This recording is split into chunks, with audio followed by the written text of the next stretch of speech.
Very good. Anybody else care to answer the same question? No? Amen. I agree. That was amazing. You guys must have had coffee already. I agree. So what are some of the keys to create an empowering culture?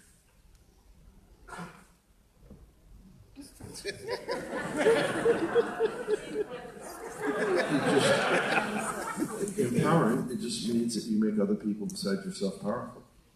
So you have to believe in them. You have to believe in who they are. You have to believe in what their calling or potential is, and you contribute to their success. And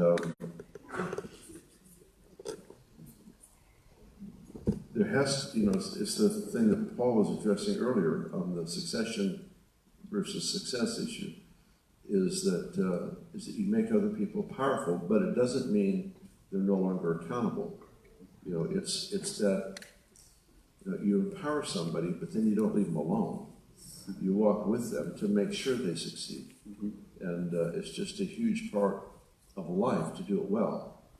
And where you pick people, you look at the people that you're running with, and you pick by character, not just by gifting.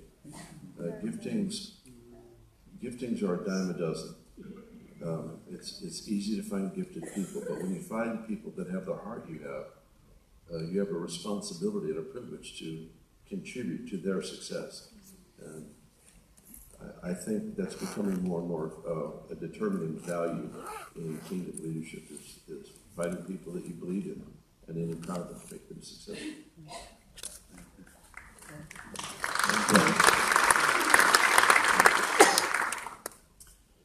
I think it has a lot to do with how you handle other people's mistakes.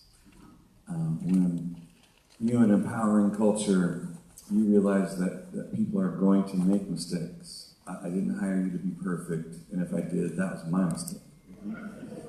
So, if I'm teaching my child to walk, I help them stand, and they fail at that for a while. And then I walk them, and then I let go of them, but I don't leave. I'm standing right there, and they're gonna fall, they're gonna struggle, they're gonna fall. That's part of developing people, but I love what Bill says, and he may say it, or was gonna say it, but I'm gonna say it before him now. I love how he says that I never intended to have a big church. I just intended to have big people. Yeah. And that's so true, that it's all about your success in bringing out the very best in the people that you've gathered. I think the other thing, when I think of empowerment, I think of liberation, freedom. And I think something that's really helpful, kind of undergirding a culture like that, is when the right answer, or the truth, is valued more than the right answer. And I think sometimes in an environment, we know what the right answer is, but if we can reveal the truth, then we can grow from there. And so I think if we can create an environment where truth has had a higher value than the right answer, you instantly have an empowering culture. And it might be messy at times, of course, because sometimes the truth is not what you want to hear, or not even what you want to say. But if you can confront the truth, man, after that, the liberation, the freedom, the empowerment, the trust, so I think developing a culture where you can be trusted with the truth and you can trust the environment to tell the truth. That's really important in an empowering culture. Very good. I would add that the leader being secure in themselves. So the whole journey of identity and sonship, you can't have an empowering culture if you don't have sons who become fathers and daughters who become mothers, who are secure in who they are and aren't threatened by sending their sons and daughters to go further, wider, higher, deeper than they've gone. So I don't think I sat in this room for a different reason, years ago, and was told, create an empowering culture. Well, are you going to give me some power? Because if you're not secure enough to give me some power, I can't create an empowering culture. So I think sonship and being secure in identity, which is the father who was totally secure in who he was and was able to send a son to do what he could not do. And he wasn't threatened by Jesus being the one, so to speak. So security of who we are. Very good. Eric, do you want to just add a little bit of your own perspective growing up and, if you like, being another generation in a culture where you've got fathers and how you were empowered personally and how you're now empowering another generation? Yeah, you know, for me, I don't know anything else, so it's my norm. I think the thing that I tell people all the time, a common question I get asked a lot is, what would it like to have Bill and Benny as your parents? I'm like, pretty normal to me, because I don't have nothing to compare it to. You know, if I was in a different context and then went into that, oh man, it was an unbelievable transition. But for me, it's just, you know what I mean? So, but the part of it that I think is important is I have no recollection of being told what to do with my life. You know, I don't have any. There's one small conversation. We went to a Mario Murillo meeting. We were living in Weaverville. Dad drove down to Reading. Mario was speaking. He was one of my dad's, if not favorite preachers. Yeah. And we were sitting, I don't know, a few rows back. And my dad leaned over and said, watch him because you might need his shoes someday. That's about the closest thing I got to having any sense of like, this is what you should do with your life. So the rest of I don't have no recollection of being told what to do with my life.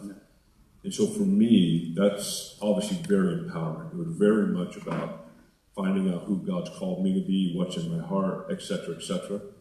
And then mom and dad were just the people that kind of got behind that. Obviously, they helped to direct the course and gave input. So it wasn't a free-for-all, but it was more of a support rather than being told what to do. Sure. So that's my norm. So when I get into an environment that's not norm, I have an allergic reaction. I'm like, you know, it's so opposite. So for me, it's my norm. And so I think, you know, my wife and I, as far as the teams that we lead, most of our conversations, you know, people that are, what's your vision? Well, we definitely have vision, but a lot of it's like, what's in your heart? Like, and I think that's just been passed down, if you will. So we're very, very keen on finding out what's in people's hearts. Obviously, we have a goal that we all want to accomplish, so it's not a free-for-all again. Yeah. But if you know, I think you're the one that started this. If you can serve my vision, then you can have your own vision. You know, it's that whole thing. So when people are like, no, we're here for what Bethel's after, there's plenty of room to accomplish what's in their heart. Yeah. And I have some staff right now that I'm actually challenging and saying, they've been serving our house for so many years, and they're brilliant at serving. But I've noticed they don't drink. So I'm like, okay, so I'm asking them, and one of them, it's been over a year since I've asked them the question. And every time I see her, I said, I'm ready to meet with you whenever you're ready. And my question was, what is in your heart? Because I recognize she is serving the house like crazy. So she's having to like dig down and go, okay, what am I dreaming about for the house? Yeah. So that's kind of this momentum thing that we're working on. So I also, go ahead. Just a quick comment on that. My approach to my staff is I don't support their vision until I know they have mine. The reason is because unintentionally their vision will cause division. There'll be dual vision. So what I do is I wait until I can see they have my heart. Once they have my heart, then I support their vision because it will complement the whole vision. I don't want them just to mirror what I do and say. I want them to represent it well, but in their own gifting. And so there's going to be a uniqueness that I find in this person that I can't find anywhere else. And so I want to support every individual vision if they have mine, because then it will complement. Very good, very good.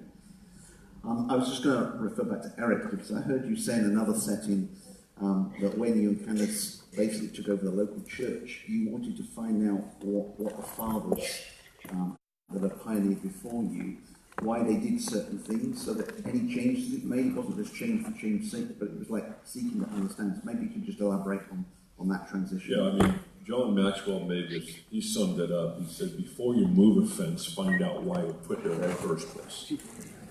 And so that's just a really great guiding principle. And so I think that's kind of what we've tried to do. You know, there are some things that we thought we were going to change, we haven't touched since.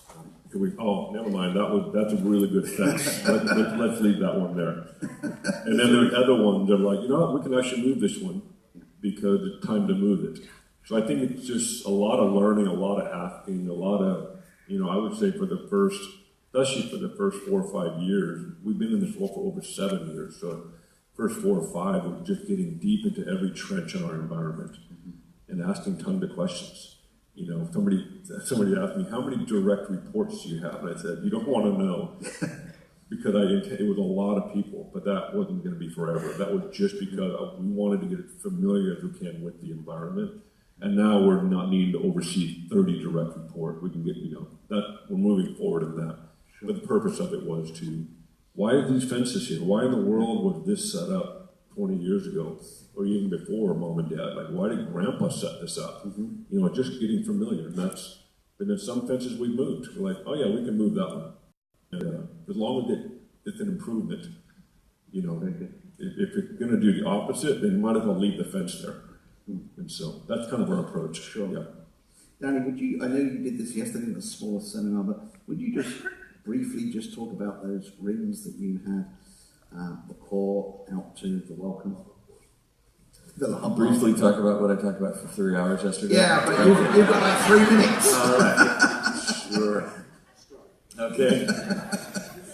It was much about, it's coming out of what Bill just said, which is that there is a center of any organization, a family, a government, whatever it is, that there's a group of people that are the most empowered in the environment, and they are responsible for the finances, for the staffing, and for the culture that is created that everyone will support. And that hot lava core has a gravitational pull, much like the lava of the earth, in that anybody that ever comes around the place want to lunch with them, want in their office, want to be empowered by them. And so there is this process of filtering that starts way out here, and people go through a filtering process to get empowered in any organization. And it has to do with, we find out, what is your covenant with this house? And maybe you're just a visitor. Maybe you're just, we're just welcoming you and blessing you with our services. But if you stick around, we will soon find out, have you given your heart to the success of the mission of the house? And as you convince those around you, by building trust with them, those who've given at that level, then you'll be empowered along with them at that level, because culture polices itself. You don't have to have a police force in your culture. I mean, nobody said, hey, we are speaking English today. Got it? Did you get that message as you came in here? No, that's what we do here. Mostly. That's what we're going to do. We're going to do, because we could speak our second language, which is Californian, right? Yeah. So, NorCal. So it's very much about the process of how culture confronts us, requiring adjustments the closer we get to the actual core of it. Brilliant culture. Brilliant. Okay. I could have just said that yesterday. You could have, but the 3-hour version was good too, so impressive. You did well. I'll address this to Bill first of all, but everybody, I'd like to hear your thoughts. You've all seen a lot of changes, and I'm thinking of different moves or different waves, like Wimber or Toronto. What's the most exciting what's the most exciting that you're seeing in this current season? I'm most encouraged with how I see people like this living kingdom and seeing God lift the veil of separation between our lives and the communities around us. Mm-hmm. I'm most encouraged by the impact that God's kingdom is having on government, on business, on education, on all these realms. What we have dreamt of. I've had in my heart a dream, that a concept that the Lord first opened up for me in 1979. That's where it began. I can take you to the place in a moment. And I'm starting to see things actually happen that I thought was possible, but I couldn't ever find it in my world.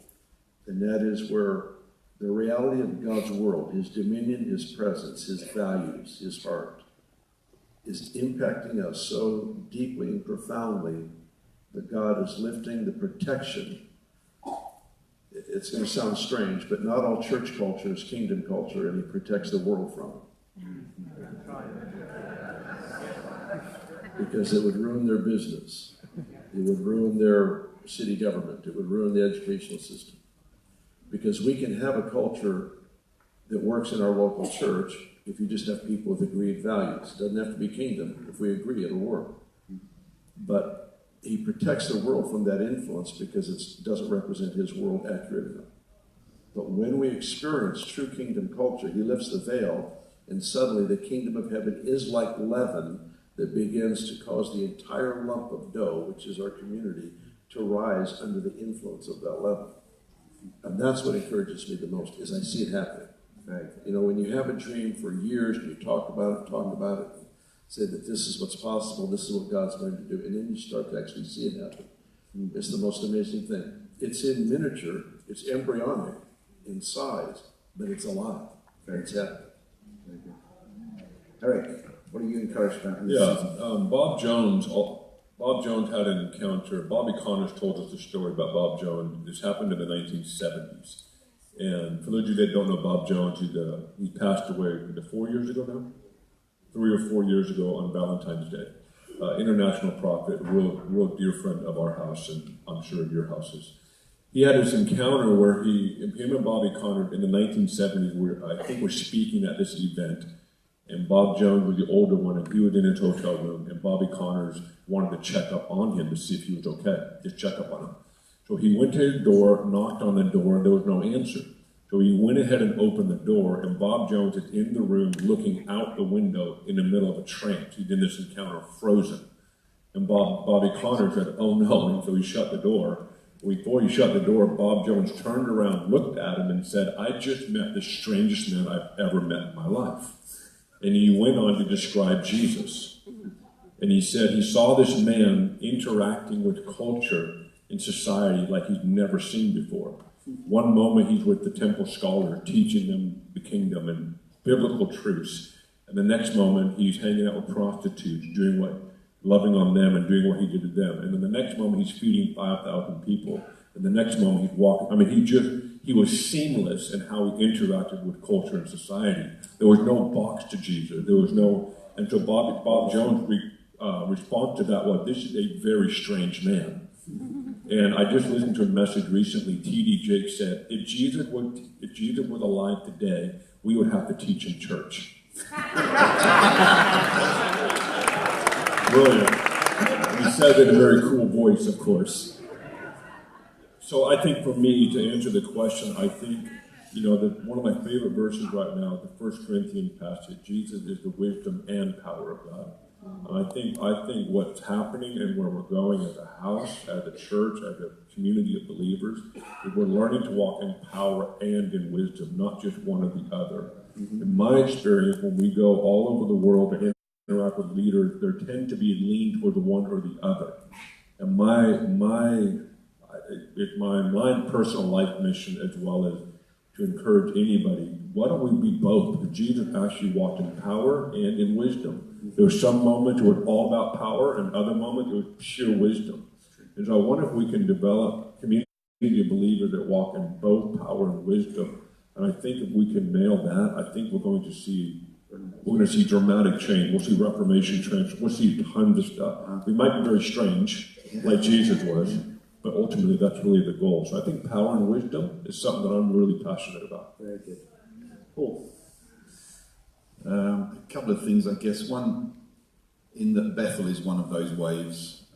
Definitely what encourages me is that increased momentum that I see particularly across this continent with alumni actually, that almost beginning to feel like there could be a critical mass point at which there's a significant enough number of them that have come home, found home, know who they are, and are doing the stuff.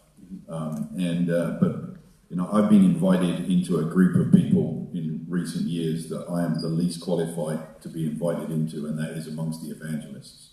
And you just scan the front 2 rows of this room, and probably what excites me is that the evangelists are in the room. They're finding their place in the local church.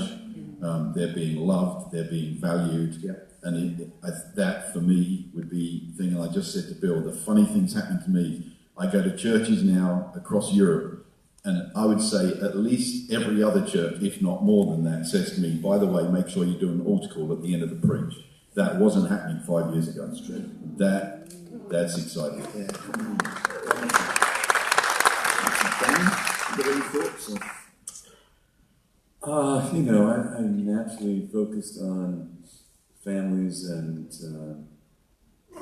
the pastoral element of things, and I think that I'm encouraged to see how many young families are saying, I really want to do this well. I really want to do this deeply. I want a different legacy than I was handed. And there's been such a devastating, blow to the families that I don't know that we're out of it, but we certainly are seeing the consequences of living for yourself and being just. I do think that young people are realizing that nobody's going to make them do it. Nobody can make them do it. There really is no pressure from the outside to make them conform to a godly character. And so there's a development of freedom from the inside out. I think there was a generation that taught us that we were going to die and go to church. And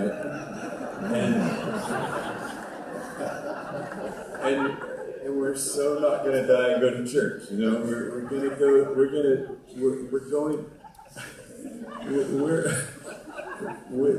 We're going to more freedom than we've ever experienced.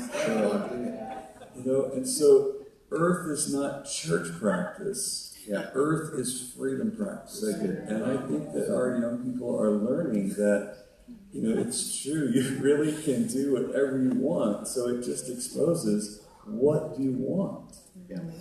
And then you then have to sow into handling so much freedom. And so I think what's happened in God filling the temple, or the presence of God becoming so central, is that people have learned how free they are, and really then what on the menu list to just start deleting and living by a set of core values instead of somebody controlling them. Wonderful, thank you. This is open to everyone. How do you manage excellence without reverting to perfection? I'll say the question. How do you manage excellence without reverting to perfection? Yeah.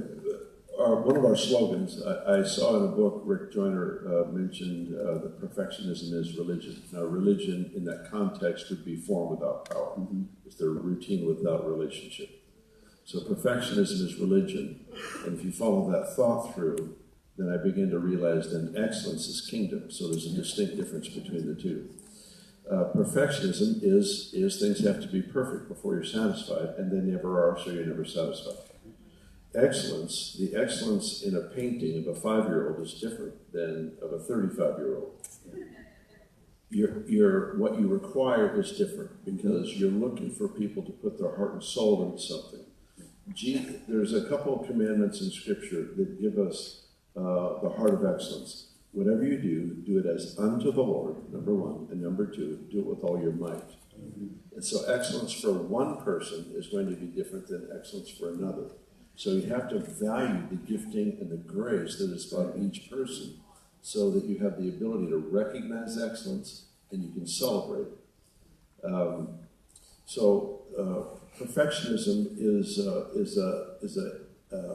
a burden most of the time, because it's external demands that we never reach to, we never are satisfied with.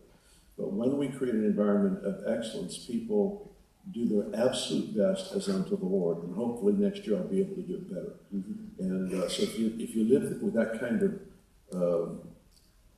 elastic standard, if you will, obviously I'm not referring to morals or ethics, but just in our giftings, our abilities to do things. I hope I write better today than I did 10 years ago, and I hope I write better in 5 years than I do today, because I want to press into that thing of excellence. And so it's kind of a permission and grace that we give to one another. So I don't know if that answers your question or not, but that's my approach on perfectionism, is that it tends to be cruel. It's a cruel taskmaster that we never fully quite satisfy. But excellence is where you can take a child or a young person or whoever, brand new believer, and you can celebrate their efforts in something. One of the things that the Jews had a real advantage on that much of the church missed is that for the Jew, work was worship. And they valued repairing the car, tending the garden, whatever it was that they were assigned to do. It was a part of their expression of worship. That whatever you do it as unto the Lord. And so they learned how to include worship in every aspect of part of life. That means then we have a heart of excellence in our approach to everything God has given us to do. It's probably too long of an answer. Real quick. When I was pastoring in Weaverville, I knew I had heard that had been taught that God is number one, my family is number two, the church is number three, and you go down this list of priorities, which helps me to understand things. So that was very valuable to me. But what I found is that in practice, when God is number one, there is no number two. And so then if there's no number two, what do I do? Because I have all these responsibilities. And then through the years, I begin to learn, all right, now I can actually love my wife as unto the Lord. And whatever I do for her, whether it's take her on a vacation or buy her a purse, which I'm very, very good at. I have an unusual gift in that area. It's just expensive, that's all I can say.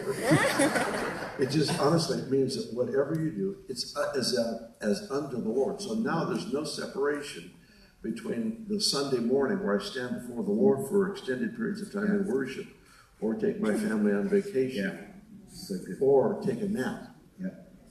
Everything has its place as a part of the whole. That means I don't have an on and off button. I don't turn it on for ministry. One of our huge problems is that we have an on and off button. We turn it on to do ministry instead of realizing it's the way of life. Now I'm going to take a nap. It's appropriate and right because I need rest. Now I'm going to stand up and preach. Now I'm going to do this and that. So anyway, that understanding helped me tremendously to try to maintain that heart of excellence and not just have this external value that is a law for me that I can never satisfy.